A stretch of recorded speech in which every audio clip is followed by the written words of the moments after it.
안녕하세요. 사연살롱이에요. 오늘의 사연입니다. 저보다 똑부러진 분들이 많기에 글을 올립니다. 저는 34, 신랑은 31입니다. 신랑은 막내지만 부모님에 대한 사랑이 유별나게 컸어요. 결혼한 지금도 다달이 기본 용돈, 명절 용돈, 기념일 외식에 일주일에 한두 번 방문할 정도로 애틋함이 큽니다. 엄마 아빠 보고 싶다 노래 부르는 게 그 사람의 18번. 부연 설명은 이 정도만 해도 아시겠죠? 문제가 된 것은 엊그제 아버님이 지병이 크세요. 저는 병수발 드느라 직장까지 그만뒀어요. 신랑은 대기업 다니고 저는 중소기업 7년 차였습니다. 저도 그동안 쌓아온 커리어가 있던지라 그만두기 싫고 너무 거부감이 들었어요. 하지만 제가 친정부모님이 안 계시거든요. 자기 부모님 끔찍하게 여기는 신랑의 회유에 넘어갔어요. 저보고 그러더라고요. 만약에 네 부모면 일이고 인생이고 뭐고 때려쳐서라도 병수발 할 거라면서 본인은 급여가 세니 병원비 충당이 맞고 남의 손에 부모는 더더욱 못 맡긴다. 고로 너는 병수발 하는 게 당연하다 그러더라고요. 제가 지고 들어가 아버님 수발을 들기로 했어요. 어머님은 3년 전 중풍으로 쓰러지셨습니다. 이미 3년 전부터 회사 다니고 시댁 오가면서 어머님 병수발도 제가 들고 있었고 시아버지 쓰러지고는 아예 병원에서 병수발 든 거죠. 병수발한 지 한 달쯤 되니 오지랖 넓은 병실 사람들 말이 귀에 들어오더라고요. 수의를 해놓으면 오래 사신다는 얘기요. 저는 처음 들어서 깨름직했지만 당뇨는 유전이었고 아버님은 두 다리까지 절단하셔서 제 나름 간절한 마음에 아버님 수의를 지으러 갔어요. 수의하는 곳의 사장님도 효도오시라며 잘한 선택이라 하셔서 기뻤습니다. 건강하시길 바라며 그렇게 지어왔는데 수의를 본 신랑이 위아래 없는 또라이년이라며 노발대발하네요. 부모도 없는 년이 남부모 욕보인다고요. 상의 없이 수의를 지었다는 게 제 잘못일 수도 있죠. 제 입장에서 얘기를 하자면 대기업은 돈 많이 주는 이유가 있더라고요. 정말 남편 얼굴 보기 힘듭니다. 새로운 프로젝트 시작되면 더더욱요. 한 달에 10번 미만으로 퇴근한다면 믿겨지세요? 병수발로 저도 병원에 있는 시간이 훨씬 많고 이런저런 얘기하며 오손도손 사는 부부들처럼 신랑이 연락을 자주 하는 것도 아니고 그러다 보니 얼굴 보고 대화라도 나눌 수 있는 시간이 되는 것도 아닙니다. 한 집에서 잠을 자는 것도 아니어서 상의할 생각조차 못했네요. 전 아버님 병원이나 어머님 댁에서 자요. 지금도 아버님 병원, 어머님 댁 계속 왕래 중이거든요. 남들은 독박 육아를 한다지만 전 독박 병수발을 해요. 당연하게 알아주는 이 없죠. 차라리 아이를 키운다면 내 새끼 이쁘다는 생각으로 귀염 떠는 맛도 보고 우울할 것 같진 않은데 쾌쾌한 집 냄새, 병원 분위기, 누워 계신 두 분. 정말 저는 일까지 관두고 헌신적으로 아버님 병원에 어머님 댁까지 매일 그런 삶의 연속인데 전 늘 그렇게 혼자였으니 그 부분도 혼자 생각하고 행동으로 옮겼어요. 독단적인 결정에 신랑도 화가 났을 수 있겠어요.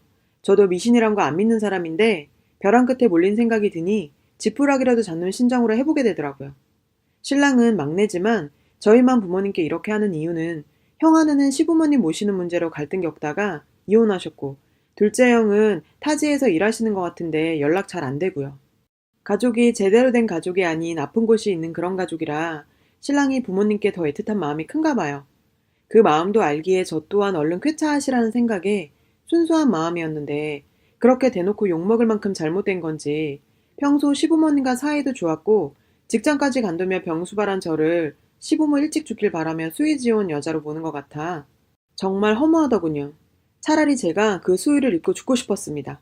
난 그동안 뭘 한 건지 생각이 들면서요. 애도 없으니 갈라서긴 쉽겠죠. 신랑이 바쁘기도 했고 바쁘다는 핑계 아래 소홀해지기도 했고 전 무료 간병인이 된 지 이미 오래됐습니다. 사랑이 뭔지도 모르겠고 무엇을 위해서 살고 있는지도 혼란스러웠죠. 물론 이런저런 거 생각하지 않고 병수발 시작한 건 아니지만 시작해서 내 나름대로 열심히 최선을 다하고 있다고 생각했는데 어느샌가부터 남편은 저를 무료 간병인이라고만 생각하는 느낌을 지울 수가 없었어요. 너 밥 먹었어? 몸은? 이 아닌 아버지는? 어머니는? 부부간의 대화가 부모 위주로 항상 자기 부모 얘기로 끝났으니까요. 정신이나 몸이나 피곤한 저에겐 소홀했고 제가 시부모를 챙기는 모습에 남편은 아무런 고마움이 없었나 봅니다. 시부모를 잘 챙겨야 한다. 시부모가 네 부모다. 신랑과 살며 제 삶이 시부모랑 그 자체로 세뇌당한 것 같아요. 하지만 이번에 수의 짓고 또라이년 부모 욕보인다. 이 말 듣고 정신이 번쩍 들었어요. 신랑은 돈을 잘 번다는 이유만으로 모든 건 나에게 가혹했죠. 왜 그간 몰랐는지, 혹시 제가 알면서도 익숙하게 살아간 건 아닌지, 이젠 제 인생을 찾고 싶어졌습니다. 제 얘기 듣지도 않고 욕부터 하는 그런 인간과 살면서 인생을 허비하기에는 제 인생이 아깝다는 생각이 드네요. 그간 참아온 감정들이 터져버렸어요. 신랑과 통화를 하고 제 생각을 전달했습니다. 내 부모가 없으니까 네 부모 모시라고 날 선택한 것이란 확신도 들었다 얘기를 했고요. 예상외로 신랑은 아무 말 없이 정적만. 뭐 놀랐을 수도 있죠. 맨날 기면서 살다가 제 얘기를 했으니. 근데 이놈이 보낸 문자가 완전 가관입니다.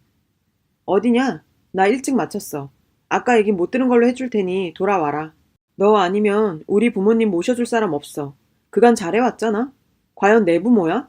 며느리로, 또 딸로 몇 년간을 지내온 세월을 버린다고? 당신이 부모가 없어서 자식만 못 헤아리는 건 안타깝다. 이러네요. 정말 이제 헛웃음이 나옵니다. 난 진짜 시부모 무료 간병인이었구나. 다시 한번 확신이 들어 그렇게 무작정 짐을 싸서 나왔습니다. 더 이상 바보처럼 살지 않으려고요. 그랬더니 전화기에 불이 나지만 안 받았어요. 속 좀 타불하죠. 제가 받을 이유는 없죠. 그러고 또 문자가 왔어요. 자식으로서 부모를 버리고 나가? 너 또라이 맞구나? 이번 일은 없었던 일로 할 테니 그간 그래왔듯이 묵묵하게 아버지 곁 지키면서 수발 들어. 출근 시간 얼마 안 남았어. 몇 시간 병원에 있었더니 힘들긴 하네. 그래도 너처럼 네 인생 찾겠다는 생각은 안 드는걸?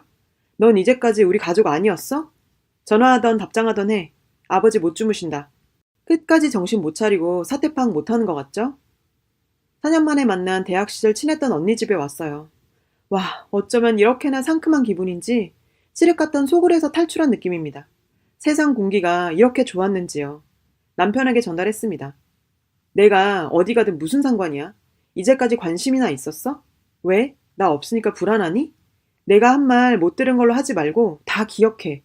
나 아니면 네 부모 모실 사람 없는 거 알면서도 그 짓거리냐? 네 부모지 내 부모야? 나도 부모 있었어. 부모 없는 거 이용해서 남의 가슴에 비수꽂는 너보단 내가 다른 사람 마음을 더 잘하는 것 같은데?